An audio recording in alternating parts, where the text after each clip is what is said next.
하나님의 말씀을 보도록 하겠습니다. 하나님께서 오늘 우리에게 주시는 말씀은 창세기 19장 12절에서 마지막 절 38절까지 말씀입니다.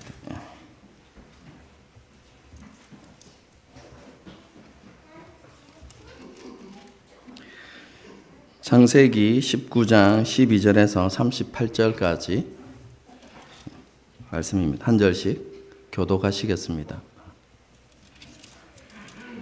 그 사람들이 롯에게 이르되 이 외에 내게 속한 자가 또 있느냐? 내 사위나 자녀나 성 중에 내게 속한 자들을 다 성 밖으로 이끌어내라.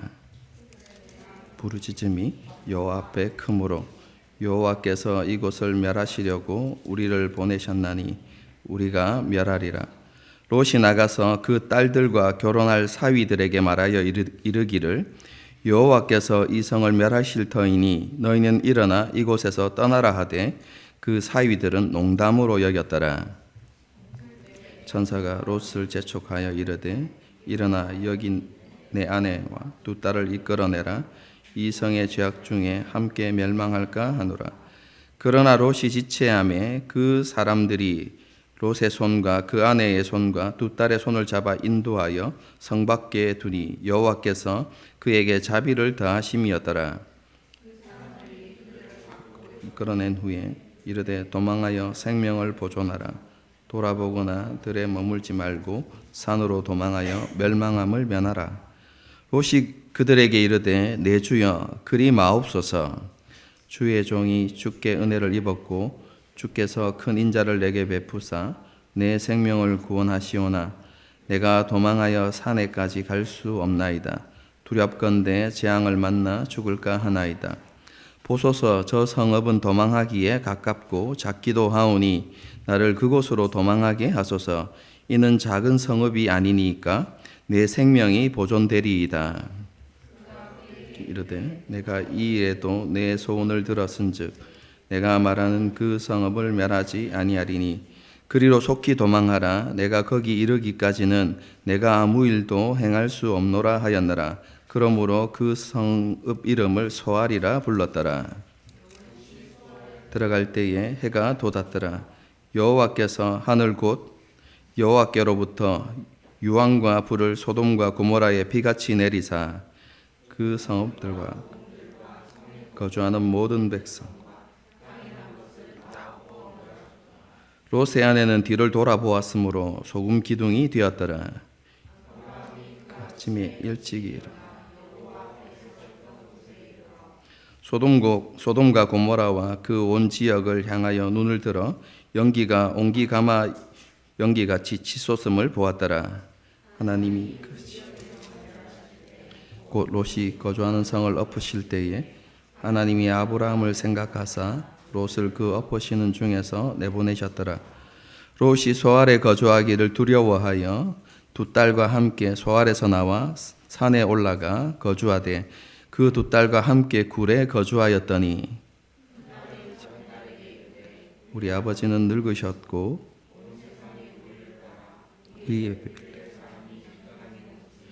우리가 우리 아버지에게 술을 마시게 하고 동침하여 우리 아버지로 말미암아 후손을 이어가자 하고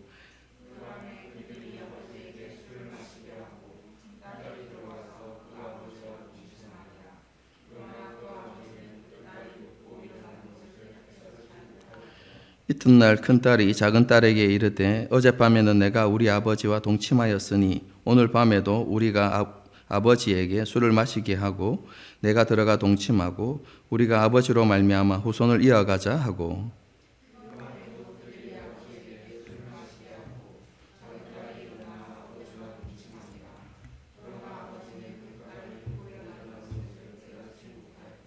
롯의 두 딸이 아버지로 말미암아 임신하고 아들을 낳아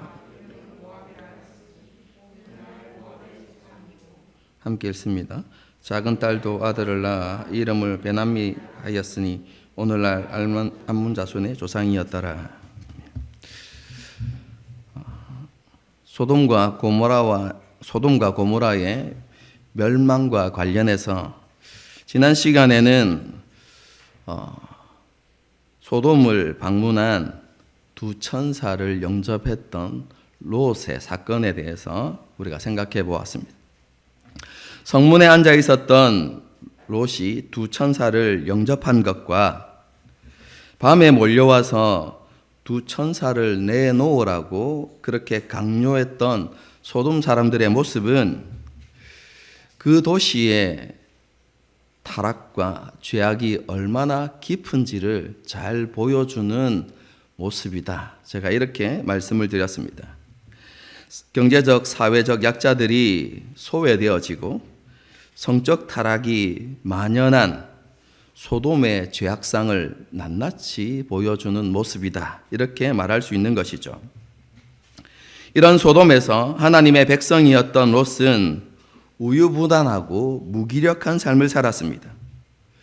세상을 사랑하는 마음이 가득했기 때문에 하나님께서 가증스럽게 여기는 소돔을 떠나지도 못했고, 타락과 죄악으로 가득한 소돔에서 선한 영향력을 전혀 나타내지도 못한 채 소돔과 동화되어서 살아갔던 것입니다.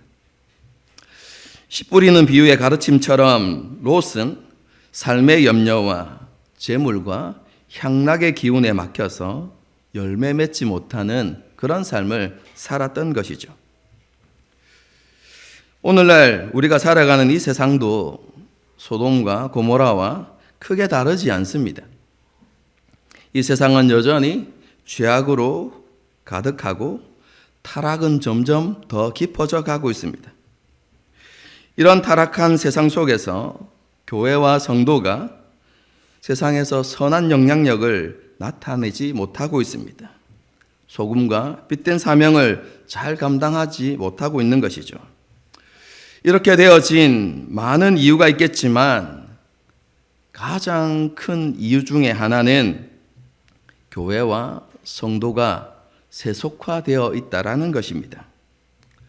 그럼 작년 통계를 보게 되어지면요, 성도의 81% 그리고 목회자의 91%가 한국 교회가 세속화되어 있다라고 그렇게 대답했습니다.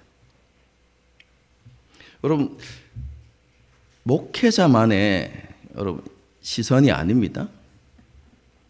평신도들도 한국 교회가 세속화되어 있다라고 그렇게 생각하는 것이죠. 이런 상황 속에서 우리는 우리의 마음이 세속에 물들지 않도록, 그리고 시험에 들지 않도록 항상 깨어서 기도하는 삶을 살아야 한다라는 것을 지난 시간에 강조했습니다. 그뿐만 아니라 바른 마음과 태도를 가지고 하나님의 말씀 앞에 우리를 세우는 훈련과 연습을 지속해야 한다라는 것도 강조했습니다. 올해 표어처럼 경건에 이르기를 힘쓰는 그리스도인이 되어야 한다는 것입니다. 예수님 안에서 하나님께 사로잡힌 삶, 하나님 중심의 삶을 살아가기 위해서는 말씀과 기도로 하나님 앞에 서려는 노력하는 저와 여러분이 되어야 하는 것이죠. 올해 삶이 그렇게 되어져서 정말 우리가 조금 더 하나님 보시기에 합당한 모습으로 그렇게 변화되어지고 성장해가는 은혜가 있기를 바랍니다. 이어서 오늘 본문을 보도록 하겠습니다. 롯의 집을 찾아가서 두 천사를 내어놓으라고 강요했던 소돔 사람의 눈을 멀게 했던 두 천사는 소돔과 고모라의 임박한 하나님의 심판에 대해서 롯에게 이야기했습니다. 13절을 보게 되어지면 멸하신다라는 표현이 2번 반복되어서 나타나는데 이것은 심판의 확실성을 보여주는 것입니다. 두 천사는 하나님께서 소돔과 고모라를 반드시 심판하실 거라고 강조하면서 너에게 속한 사람들은 다 성 밖으로 이끌어내라고 그렇게 이야기해 주었습니다. 그러자 롯은 딸들과 결혼할 사위를 찾아가서 여호와 하나님께서 이 성을 멸하실 거라고 말하면서 성을 떠나야 한다라는 것을 이야기했습니다. 하지만 노아 시대의 사람들처럼 노아가 방주를 만들면서 하나님의 심판을 이야기했을 때 그것을 믿지 않고 비웃었던 것처럼 롯의 사위도 롯의 말을 믿지 않고 그것을 농담으로 여겼습니다. 정확하게 이야기하면 그것을 비웃었습니다. 여러분 한번 생각해 보십시오. 사위가 될 사람한테 장인이 이야기하는 거 아닙니까? 만일 여러분의 그런 위치에 있다면 장인의 말을 어떻게 받을까요?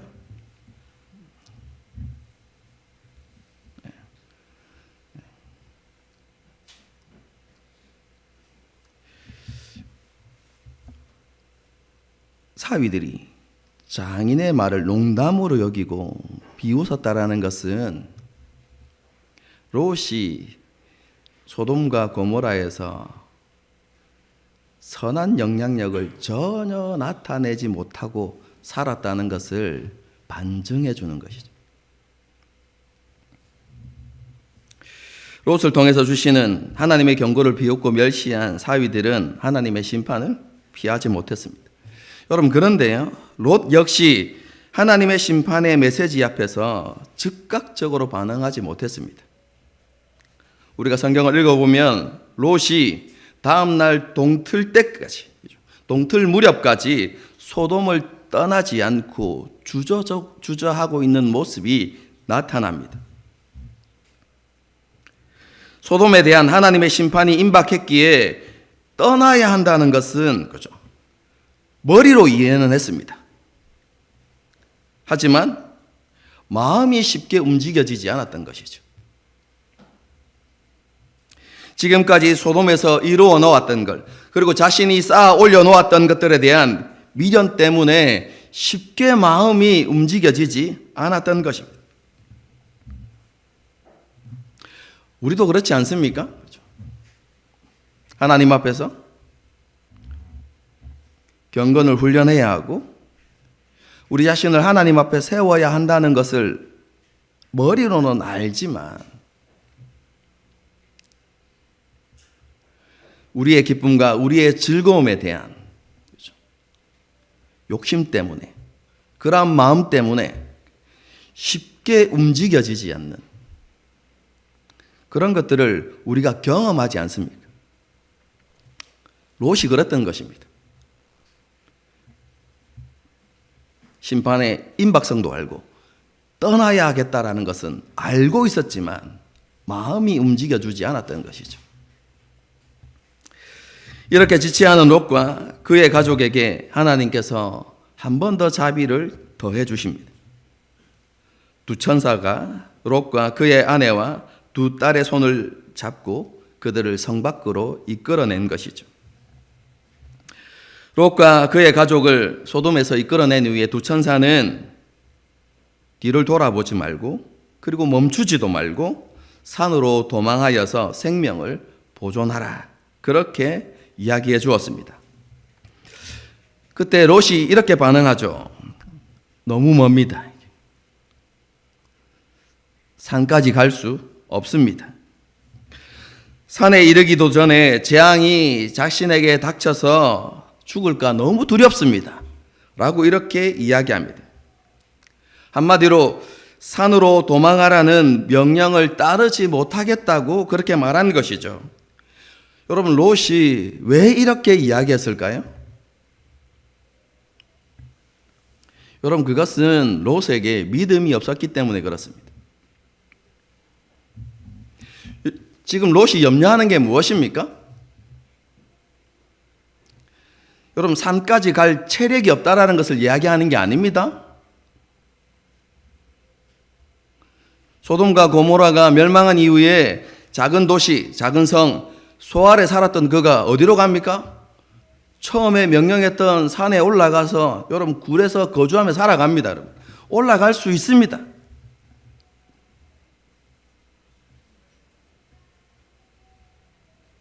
그런데 왜 이렇게 이야기했을까요? 그에게 큰 두려움이 있었습니다. 그게 무엇이냐면 가는 도중에 재앙이 자신에게 임할지도 모른다는.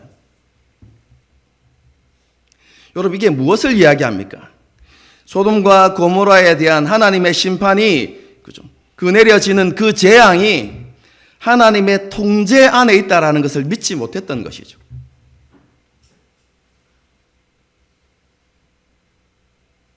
그래서 그 심판이, 그 재앙이 자기에게도 미칠지도 모른다는 그런 두려움이, 이런 반응을 만들어 내었던 것입니다. 자신을 구원해 주시고 보호해 주시는 하나님의 능력을 신뢰하지 못했기 때문에 그는 도중에 자기에게 재앙이 임할 수 있다라고 이렇게 생각했던 것이죠. 그래서 롯은 산으로 가는 것 대신에 가까운 작은 성, 소알이라고 불리는 그 성으로 도망하게 해달라고 제안합니다. 그러면서 이렇게 이야기합니다. 이는 작은 성읍이 아니니까 내 생명이 보존되리이다. 여러분, 이 말은요, 그 성은 작기 때문에 하나님께서 심판하지 않으시고 용서해 주셔도 아무런 상관이 없지 않습니까? 라는 의미가 내포되어 있습니다. 여러분, 소알이란 그 도시가 의로운 도시가 아닙니다. 소돔과 고모라와 똑같은 죄악으로 가득한 도시였습니다. 그리고 처음에는 그곳이 소돔과 고모라와 함께 하나님의 심판의 대상이었습니다. 그런데 롯이 뭐라고 이야기합니까? 자신이 살아남기 위해서 하나님, 저 작은 성 정도는 눈 감아 주실 수도 있잖아요. 이렇게 이야기하는 겁니다.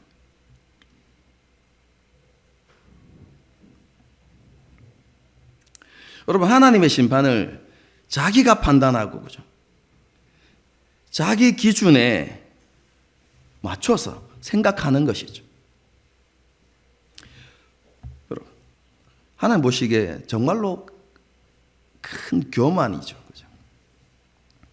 이런 교만의 모습에도 하나님께서는 롯과 그의 가족에게 긍휼을 베풀어 주셔서 그 작은 성에 대한 하나님의 심판을 유보해 주셨습니다. 결국 롯은 그 작은 성으로 들어갔고, 그때는 이미 동이 튼 이후였습니다. 그리고 하나님의 심판이 시작되죠. 하나님께서는 소돔과 고모라의 유황을 비처럼 내리셔서 소돔과 고모라 성과 그리고 온 들과 그곳에 사는 모든 백성과 땅에서 자라나는 모든 것을 엎어 멸하셨습니다. 이러한 하나님의 심판 중에 롯의 아내가 소돔 기둥이 되었는데요.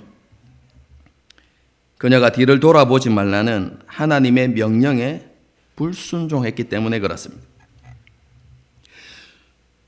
롯의 아내가 뒤를 돌아본 것은 소돔에 대한 큰 미련을 잘 보여주는 모습이죠. 롯의 아내는요, 소돔의 가치관과 문화에 완전히 동화되어 있던 사람이었습니다. 한마디로 이야기하면 롯의 아내는 소돔과 고모라에 사는 그 백성들처럼 되어버린 것입니다. 그래서 그녀에게 소돔에 내려진 하나님의 심판이 똑같이 임하게 된 것이다. 여러분, 이렇게 이해하시면 되겠습니다. 이렇게 소돔과 고모라가 하나님의 심판으로 멸망한 이후에 롯은 작은 성 소알에 거주하기를 두려워하여서 두 딸과 함께 산으로 올라가 동굴에서 지내기 시작합니다. 여러분, 롯이 왜 이런 선택을 했을까요? 이 역시 믿음이 없었기 때문에 그렇습니다. 롯은요, 소돔과 고모라와 그 일대에 내려진 그 하나님의 심판을 보면서 큰 두려움에 사로잡혔습니다. 여러분, 그리고 자신들이 살아가는 그 소알이라는 그 성도 소돔과 고모라와 다르지 않다라는 것을 그가 알았죠. 뭘 생각했을까요? 이 성도 하나님의 심판을 받을 수 있을 거라고 생각했던 것이죠. 하나님의 심판이 임할 수 있다고 생각했던 것입니다. 뭘 믿지 않았습니까? 그가 교만한 모습으로 하나님께 간구했을 때 하나님께서 그에게 긍휼을 더하셔서 소알은 멸망시키지 않겠다고 하신 그 하나님의 말씀을, 그 하나님의 약속을 믿지 못했던 것입니다. 그래서 그 두려움에 쫓겨서 소알이라는 곳을 떠나서 산으로 올라가 동굴에서 지내는 것을 선택했던 것이죠. 그렇게 동굴에서 지내던 어느 날 롯의 딸들이 후손에 대한 걱정을 합니다. 아마도 그들의 눈앞에서 이루어진 그 큰 재앙을 보면서 그들 또한 생각이 많이 좁아져 있고 그들도 많은 두려움 가운데 있었던 것 같습니다. 여러분, 그래서 이렇게 생각하는 것이죠. 온 세상이 멸망했구나. 그래서 자신들에게 자신들과 결혼해서 후손을 이어줄 남자들이 없다고 생각했습니다.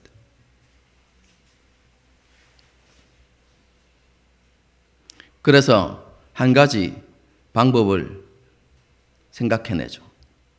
아버지에게 술을 먹이고 술이 취했을 때 아버지와 동침해서 후손을 이어가자는 것이죠. 그래서 두 딸은 임신을 하게 되어지고 각각 아들을 낳게 되는데 모압과 암몬의 조상이 되었다라고 이렇게 이야기하고 있죠. 여러분, 이렇게 두 딸에 의해서 후사를 잇게 되는 근친상간에 대한 이야기는요, 함 사건의 반복입니다, 여러분.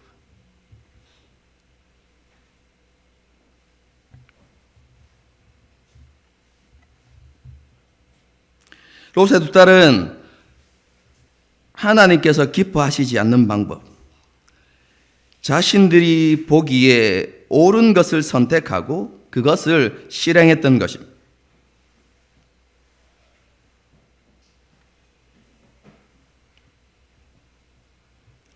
여러분, 두 딸이 이렇게 행동했던 것은요, 그들 역시 소돔과 고모라의 타락한 가치관과 문화에 깊이 물들어 있었기 때문에 그렇습니다.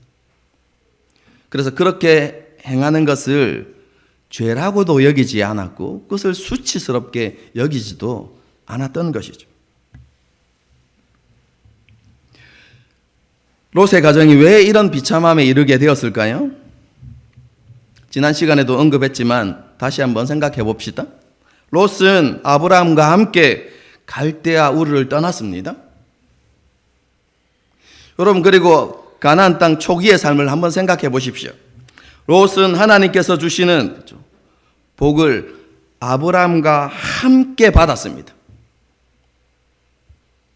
여러분, 그래서 그는 가나안 땅에서 풍요로운 삶을 살았죠.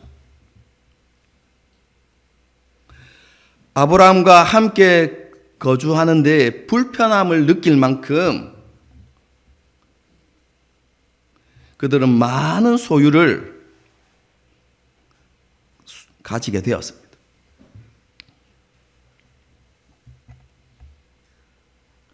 그렇게 되자 롯이 선택한 게 무엇입니까? 하나님께서 함께 하시는 아브라함을 떠나기로 결심하죠. 그는 아브라함과 함께 가는 것을 거부하고 자기가 보기에 좋은 것을 선택하고 거기에 안주하는 삶을 살았습니다. 그리고 롯은 그곳에서 타락한 세상 가치관과 문화에 동화되어 살았고, 그 결과로 오늘과 같은, 오늘 본문에서 나타나는 것과 같은 비참한 결말에 이르게 되죠. 자신의 모든 것을 잃어버리고 딸들에 의해서 수치를 당하는 그런 비참함을 경험하게 된 것입니다. 그럼에도 불구하고 하나님께서는 롯에게 구원의 은혜를 베풀어 주시는데요. 여러분, 이것은 아브라함과 깊은 관련이 있다라고 오늘 본문이 우리에게 말씀하죠. 29절입니다. 하나님이 그 지역의 성을 멸하실 때, 곧 롯이 거주하는 성을 엎으실 때에 하나님이 누구를 생각하사요? 아브라함을 생각하사 롯을 그 엎으시는 중에서 내보내셨더라.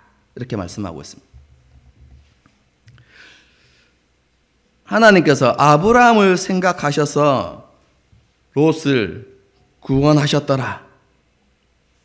어떤 의미일까요? 일반적으로 이 말씀은 18장의 사건과 연관시켜서 이해합니다. 18장이 어떤 사건입니까? 사건이 있습니까? 하나님께서 소돔과 고모라에 대한 하나님의 심판에 대해서 이야기해 주셨을 때 롯이 하나님 앞에 질문하면서 간구하죠. 하나님, 50명이 있다면 어쩌시렵니까? 45명이 있다면, 40명이 있다면, 마지막에 10명이 있다면 하나님 어찌하시렵니까? 하나님, 의인과 함께 악인을 멸하시는 것이 옳습니까? 라고 이렇게 하나님 앞에 질문하면서 하나님 앞에 간구했던 것이죠. 여러분, 아브라함이 이렇게 질문하고 간구하는 그 중심에 롯이 있다라는 것을 하나님이 아셨겠죠. 그래서 하나님께서는 그 롯의 간절함과 그의 기도를 들으시고 롯을 구원해 주셨다라고 이렇게 이해하는 것이 일반적인 이해입니다. 맞습니다, 여러분. 이 해석이 틀린 게 아닙니다. 여러분, 그런데 이 해석이 맞긴 하지만 조금 더 넓은 관점에서 이것을 이해하는 것이 더 합리적입니다. 그럼 그게 무엇이냐면 롯의 구원을 하나님의 언약과 관련시켜서 이해하는 것이 더 합당하다. 저는 이렇게 생각합니다.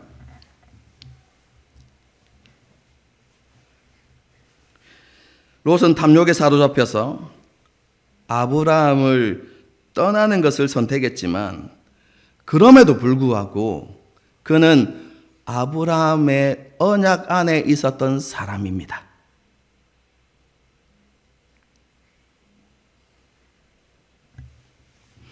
여러분, 롯이 메소포타미아 지역의 왕들에게 사로잡혀 갔을 때 아브라함이 했던 행동을 한번 생각해 보십시오. 여러분, 그때도 롯은 아브라함과 함께 살지 않았습니다. 여러분, 그런데 아브라함은 어떻게 생각하죠? 자신을 롯의 보호자, 아버지로 생각합니다. 여러분, 그래서 생명을 걸고 롯을 구하러 가죠. 여러분, 우리가 지난번 설교 때 언급했던 베드로 후서에도 롯을 뭐라고 표현하고 있죠? 의인, 하나님의 백성이라고 표현하고 있습니다. 여러분, 그것은 물리적으로 그들이 떨어져 살긴 했지만 롯은 여전히 뭡니까? 아브라함 언약 안에 있는 하나님의 백성이었다는 것입니다. 그가 비록 세상을 사랑하는 마음 때문에 여전히 소돔이라는 그 지역에서 살아가고 있지만 그는 하나님의 백성이었고 하나님은 그런 롯에게 여전히 자비와 긍휼을 베풀고 계셨다라는 것입니다. 그래서 하나님께서 소돔을 멸하시기 이전에 누구를 보내셨습니까? 두 천사를 롯에게 보내셨던 것이죠. 그리고 그에게 또한 자비를 더하셔서 그를 멸망으로부터 이끌어내어서 그를 구원해 주셨던 것이죠. 이유가 무엇입니까? 그가 아브라함 언약의 안에 있는 하나님의 백성이었기 때문에 그렇습니다. 여러분, 이것이 그죠? 아브라함을 생각하사 라는 것의 가장 중요한 의미라는 사실을 우리는 알아야만 합니다.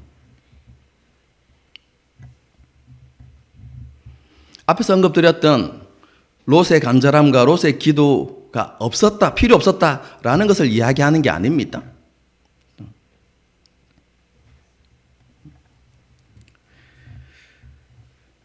롯은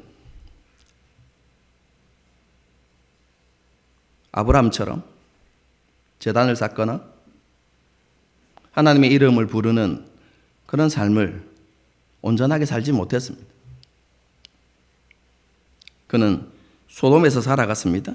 그럼에도 불구하고 하나님은 그에게 자비와 긍휼을 베풀어 주셨습니다.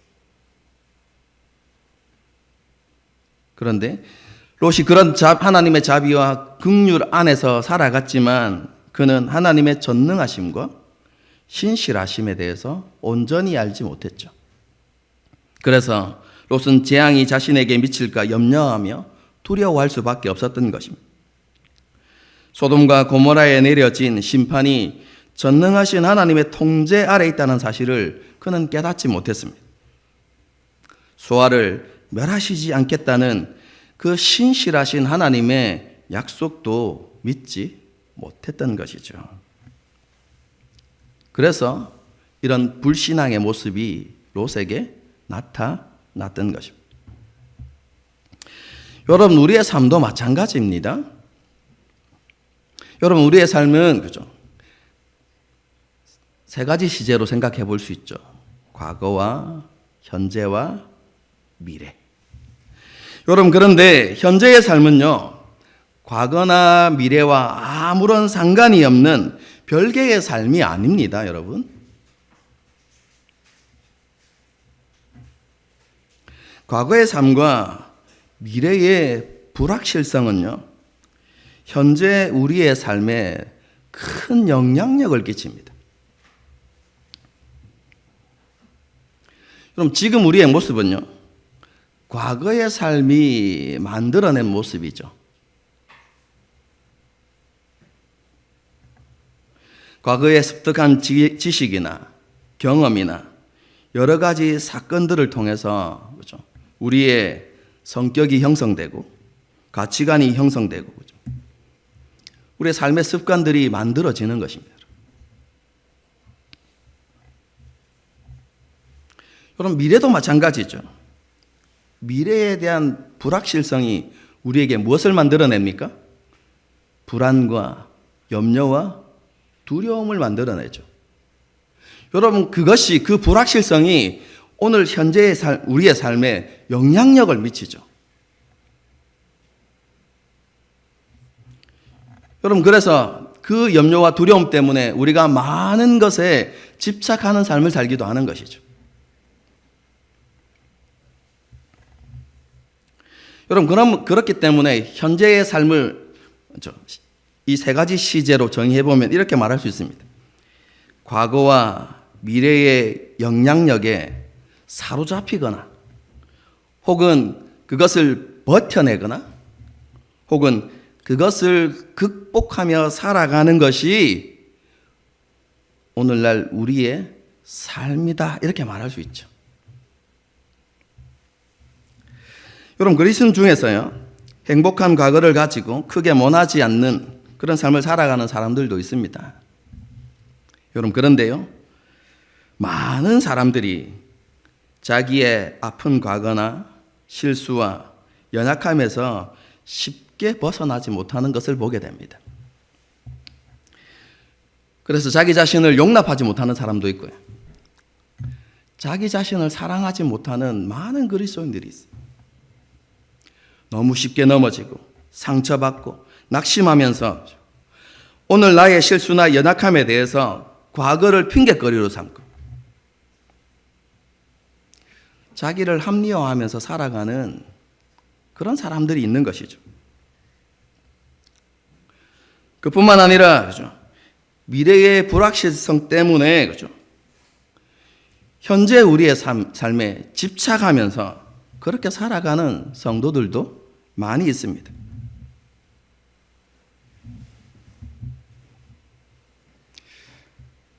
여러분, 그러나 기억해야 될 것이 있습니다.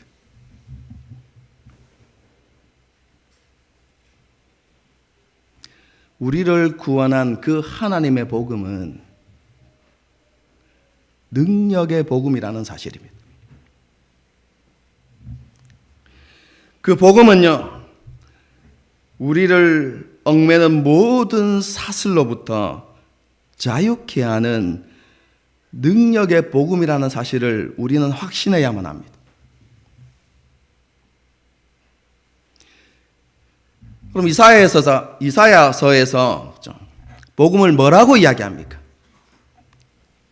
갇힌 자를 놓아주고 매인 자를 풀어주는 것이라고 이야기하고 있습니다. 여러분, 그것이 복음입니다. 여러분, 복음은 우리를 새 사람이 되게 하는 것입니다. 여러분, 오해하면 안 됩니다. 과거를 부정하거나 부인하라는 말이 아닙니다. 여러분, 우리가 하나님 보시기에 합당한 새로운 피조물로 살아가기 위해서 제일 먼저 하는 것은 과거의 우리의 모습을 인정하고 받아들이는 것입니다. 여러분, 그게 우리이기 때문에, 여러분, 그것이 오늘날 우리의 모습이기 때문에 인정하고 받아들이는 것입니다. 여러분, 그런데 그런 모습을 향하여서 여러분 믿음으로 선포하는 것입니다. 그 과거가 나를 속박할 수 없고 나를 얽매일 수 없다라는 것입니다. 복음이 그러한 모습으로부터 우리를 자유케 했음을 믿음으로 선포하고 들어야 하는 것이죠. 자신은 예수 그리스도 안에서 새롭게 지으심을 받은 피조물임을 믿고 받아들이는 것입니다.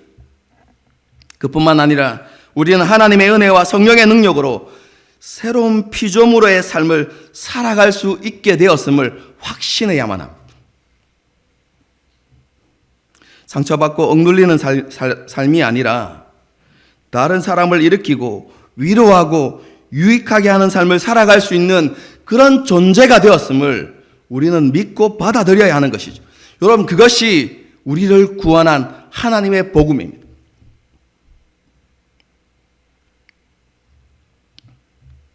그뿐만 아니라 내일에 대한 불안과 염려와 두려움도 우리의 삶을 얽어매는 사슬이 될 수 없습니다. 왜 그렇습니까?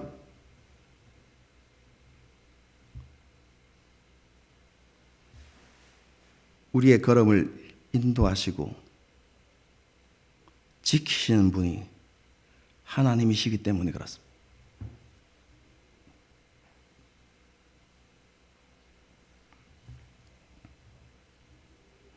지난 주일에 설교를 다시 한번 가져오면요, 하나님 우리의 좋으신 아버지가 되시기 때문에 그렇습니다. 우리는 그분 안에서 살아가기 때문에,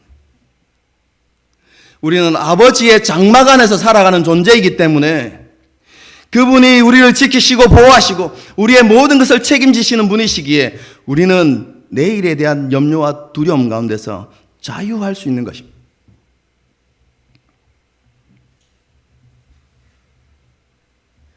그 모든 것을 주님께 내어 맡기고 하나님께서 우리에게 주신 오늘을 소중하게 여기면서 감사하며 살아갈 수 있는 존재로 우리가 변화된 것입니다.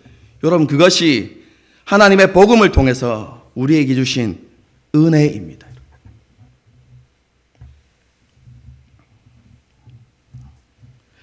여러분, 오늘 본문을 통해서 보면서요, 우리는 우리에게 이런 구원의 은혜를 주신 하나님에 대해서 깊이 감사해야 할 것입니다.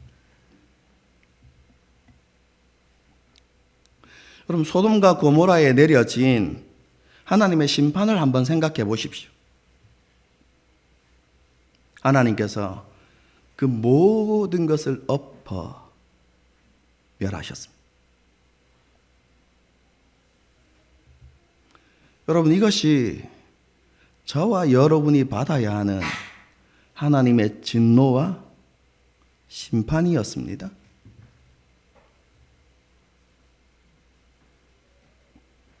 그럼 십자가에 달리신 예수님을 한번 생각해 보십시오. 그 십자가 위에 내려진 그 하나님의 진노와 심판, 여러분, 원래 그것은 우리가 받아야만 하는 것이었습니다.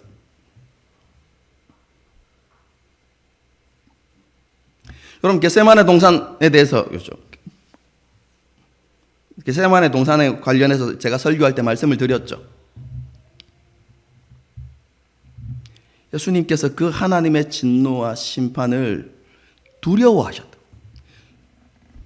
하나님이신 메시아이신 예수님께서도 그 하나님의 진노와 심판을 감당하기 너무 힘들어서 뭐라고 기도하셨습니까? 하실만 하시거든 이 잔을 내게서 옮겨주십시오라고 말하죠.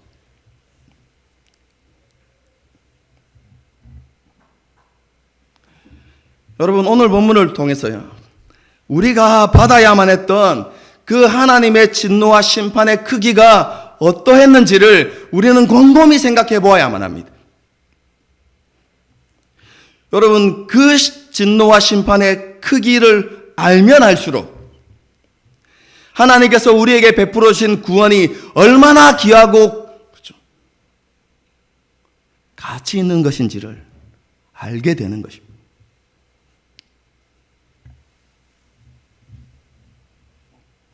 여러분, 죄에 대한 하나님의 진노와 심판의 크기를 아는 것만큼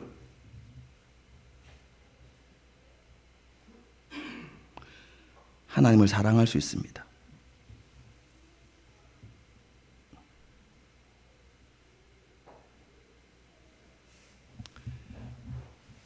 다시 말씀드립니다.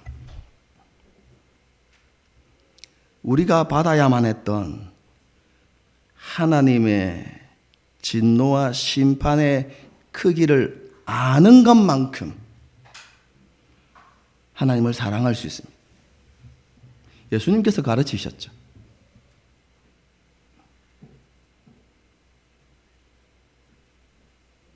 예수님께서 어떤 한 바리새인의 집에 들어가셨습니다. 그런데 죄인이라고 불리는 한 여인이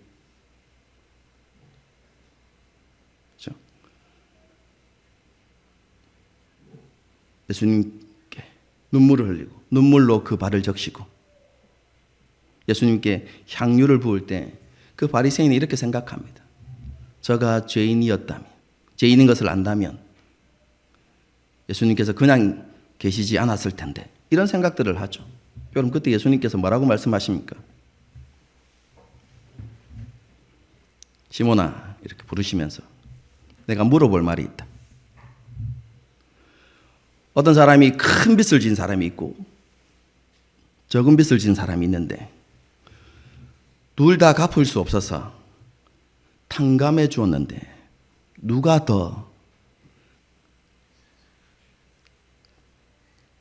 그를 사랑하겠느냐? 라고 물으십니다. 시몬이 뭐라고 이야기합니까? 더 많이 탕감을 받은 자입니다. 라고 대답하죠. 여러분, 하이델베르크 교리문답에서 이렇게 이야기합니다. 우리 인간의 타락으로 인한 인간의 비참함이 얼마나 큰지 그것을 알게 될 때에 하나님께서 우리에게 베푸신 그 구원을 더 잘 알게 되어지고, 그리고 하나님을 사랑하는 삶을 살아갈 수 있게 됩니다 라는 것을 가르칩니다.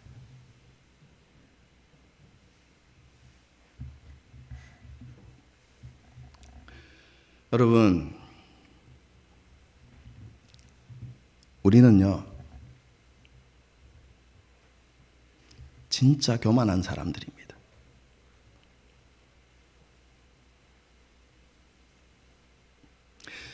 정직하게 질문해 보십시오. 정말 우리 자신을 향하여서 나는 하나님의 진노와 심판을 받아야만 하는, 내 속에 선한 것이 정말로 1도 없는 죄인 중에 괴수라고 생각하는 그러한 확실한 여러분 고백이 우리 가운데 있는지 한번 돌아보아야만 합니다. 우리는요 지금도 여전히 나는 좀 괜찮은 사람이라는 착각 속에서 살아가고 있어요.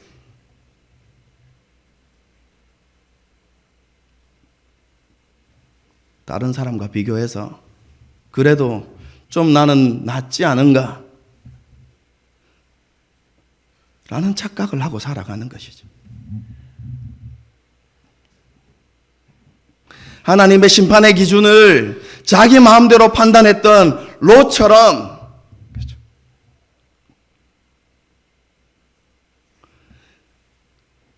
죄인을 바라보시는 하나님의 기준을 내 마음대로 생각하는 것이죠. 여러분, 하나님 앞에 의롭다함을 받을 사람은 한 사람도 존재하지 않습니다. 그 어느 누구도 하나님 앞에 자기의 의를 내세울 수 있는 사람이 단 한 사람도 없습니다. 우리는 하나님의 진노와 심판을 벗어날 수 없는 사람들이었습니다. 여러분, 그것을 알고 십자가 앞에서 절망해 본 사람만이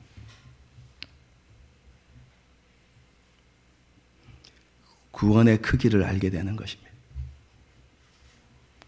그 하나님의 사랑과 은혜의 크기가 어떠한지를 알게 되는 것이죠.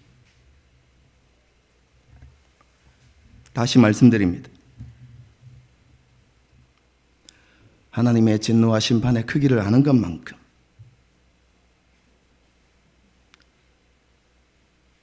우리는 하나님을 사랑하고 하나님께 감사하는 삶을 살아갈 수 있습니다.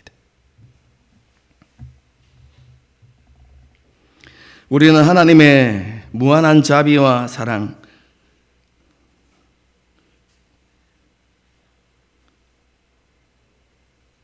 은혜와 긍휼하심을 따라서 하나님의 자녀가 되었습니다. 성령님을 통해서 새로운 피조물이 된 것이죠. 그러므로 우리는요, 옛사람의 삶의 모습을 벗어버리고 새 좋은 피조물로서의 합당한 삶, 다르게 표현하면 하나님께 감사하는 삶을 살아야만 합니다. 미래의 불확실성으로 인해서 불안해하고 염려하는 삶이 아니라 아버지 대신 하나님을 신뢰함으로 먼저 그의 나라와 의를 구하는 삶을 살아가야 하는 것이죠. 여러분, 기억하십시오. 오늘 우리의 삶이 미래의 우리의 모습을 만들어냅니다.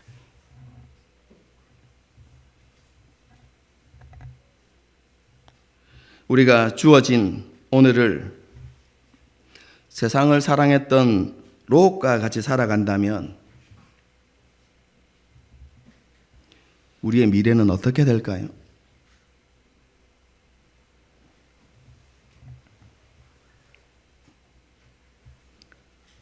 오늘 본문을 통해서 하나님께서는 우리에게 뒤돌아보지 말고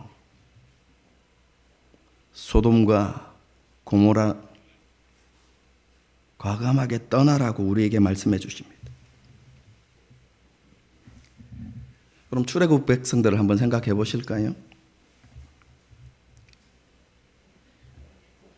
그들이 애굽을 나올 때 얼마나 기뻐하고 즐거워했습니까? 신의 산에서 하나님께서 언약을 재확인하실 때 여러분 그들은 주저하지 않고 우리는 하나님의 백성이 될 것입니다.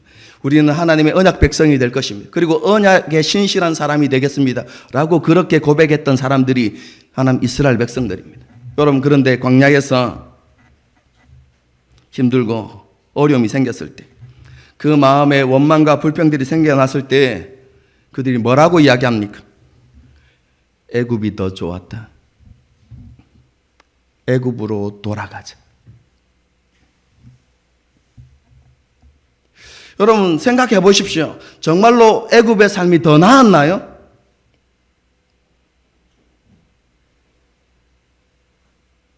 애굽이 그들이 어떤 삶을 살았습니까? 고된 노동으로 하나님께 부르짖는 삶을 살았어. 그뿐만 아니라 사내 아이를 낳으면 어떻게 해야 됐죠?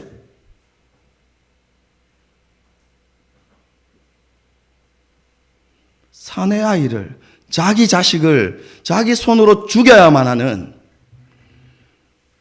슬픔과 아픔과 고통이 있던 땅이 애굽 땅의 삶의 모습이었습니다. 그런데 광야에서 뭐라고 이야기했다고요? 조금 힘들고 어려우니까, 마음에 원망과 불평이 생겨나니까 애굽이 더 좋았다. 애굽으로 돌아가자. 이렇게 이야기하는 것이죠. 여러분 오늘날 우리의 삶의 자리에서 하나님을 바라보지 못하고 오늘의 삶에 감사하지 못하면요, 애굽의 삶이 더 아름답고 행복하게 보이는 여러분 그런 착각들이 우리 가운데 생겨나는 것입니다.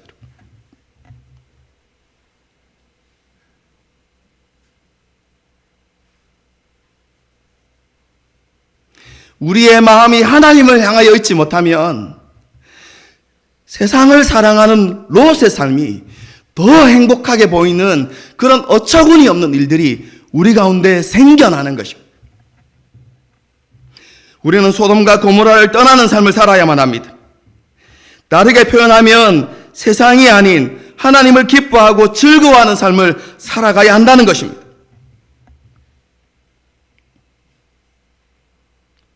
하나님이 우리의 행복과 만족을 위한 수단이 아니라 우리의 유일한 목적이 되셔야만 합니다.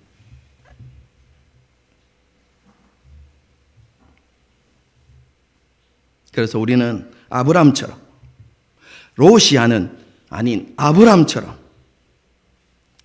제단을 쌓고 하나님의 이름을 부르는 삶을 살아야 하는 것이죠.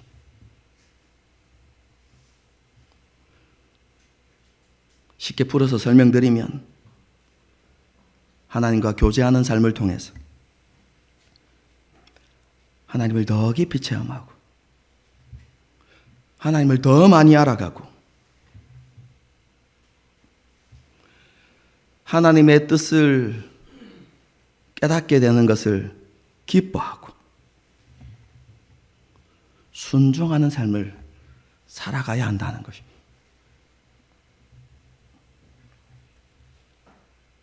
그것이 우리의 삶의 중심이 되어야 한다는 것이죠. 지난 시간에 내렸던 결론을 다시 내립니다. 이렇게 하나님 중심으로 살아가는 삶이 참으로 지혜로운 삶이요, 가장 안전한 삶이고 진짜 인간다운 삶이라는 것을 기억하십시다. 그리고 하나님께서는 그렇게 살아가는 사람들을 온전히 책임지시고 지키시고 인도하십니다. 먼저 그의 나라와 그의 의를 구하는 사람에게 하나님께서 모든 것을 더해 주시는 것입니다. 올 한 해 우리의 삶이 완전해질 수는 없겠지만 우리의 삶의 방향이 바르게 조정되었으면 좋겠습니다. 소돔과 고모라를 돌아보는 것이 아니라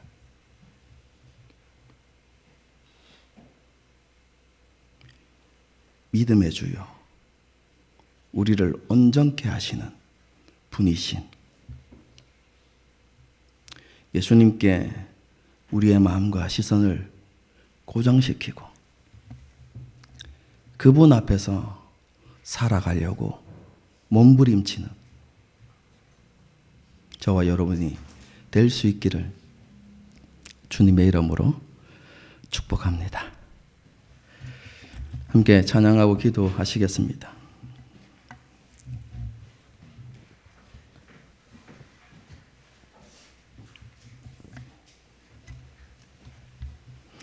이 찬양이 우리 안에 그렇죠?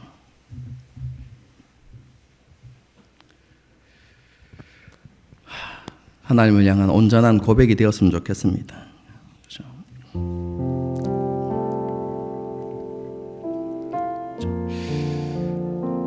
정말 하나님께 드려진 삶,